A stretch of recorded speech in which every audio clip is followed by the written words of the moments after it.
এই জাদুবিদ্যা সত্য, এবং এখনকার অনেক ভণ্ড যে কবিরাজগুলো বের হয়েছে, এরা জিনকে তাবে করে নিয়ে এই জিনদের মধ্য দিয়ে মানুষের মধ্যে জাদু ছড়িয়ে দিয়েছে, এবং এর ফলশ্রুতিতে বহু পরিবার ধ্বংস হয়ে যাচ্ছে। এই জাদুবিদ্যা সত্য।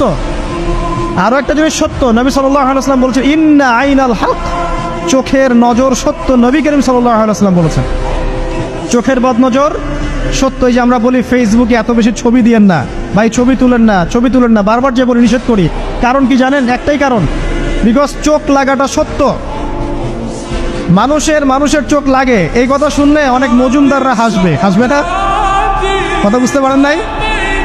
কিন্তু এটা সত্য, কারণ নবী করিম সাল্লাল্লাহু আলাইহি ওয়াসাল্লাম যা বলেছেন সাদাকাল্লাহু ওয়া সাদাকা রাসূলুহুল কারীম, নবী যা বলেছেন, আল্লাহ যা বলেছেন চিরায়ত সত্য, এর বাইরে কোনো সত্য আছে? আচ্ছা দেখেন, আমি বললাম যে জাদুবিদ্যা সত্য। এই জাদুবিদ্যার চর্চা মানুষ করে, এখনো করে, এবং এই জাদু দিয়ে মানুষের ক্ষতি করার জন্য জিনের প্রয়োজন হয়, দুষ্ট জিন।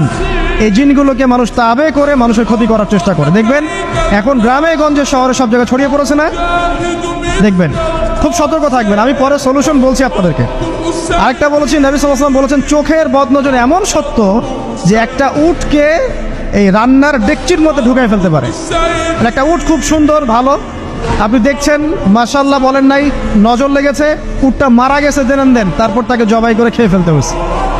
একজন সাহাবী গোসল করছিলেন, গোসল, এটা হাদিস সহিহ, এই যে আলেম ওলামা যারা আছেন তারা জানেন যে এই হাদিস সহিহ। একজন সাহাবী গোসল করছেন, তার গায়ের চামড়াটা খুব সুন্দর ছিল, একদম স্কিনটা অনেক সুন্দর থাকে না এমন কিছু মানুষ? আচ্ছা, এখন আরেকজন সাহাবী এই গোসল দেখছেন দূর থেকে, দেখে বলছেন যে কি চমৎকার তার শরীরের রংটা, যেন কুমারী নারীর মতো, অনেকটা এমন একটা কথা তিনি বলেছিলেন।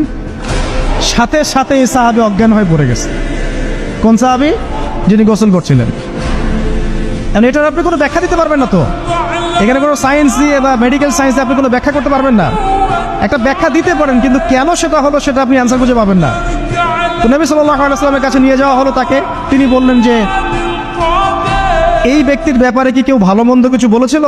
তখন একজন সাহাবী বলেন হ্যাঁ, অমুকে বলেছে এর স্কিনটা অনেক সুন্দর, তোকে ডেকে নিয়ে আসুন। ওকে ডেকে আনা হলো।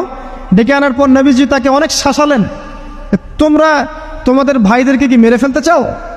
তখন এই সাহাবী তো অবাক, আমি আবার কখন মারতে চাইলাম ইয়া রাসূলুল্লাহ? আমি তো মারতে চাই নাই, আমি তো খালি বলেছি যে তার গায়ের রংটা অনেক সুন্দর।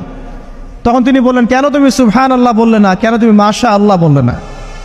যখন মাশাআল্লাহ বলবেন, সুবহানাল্লাহ বলবেন, নজরটা লাগবে না। আর যখন আপনি মাশাআল্লাহ বলবেন না, সুবহানাল্লাহ বলবেন না, দেখবেন নজর লেগে গেছে।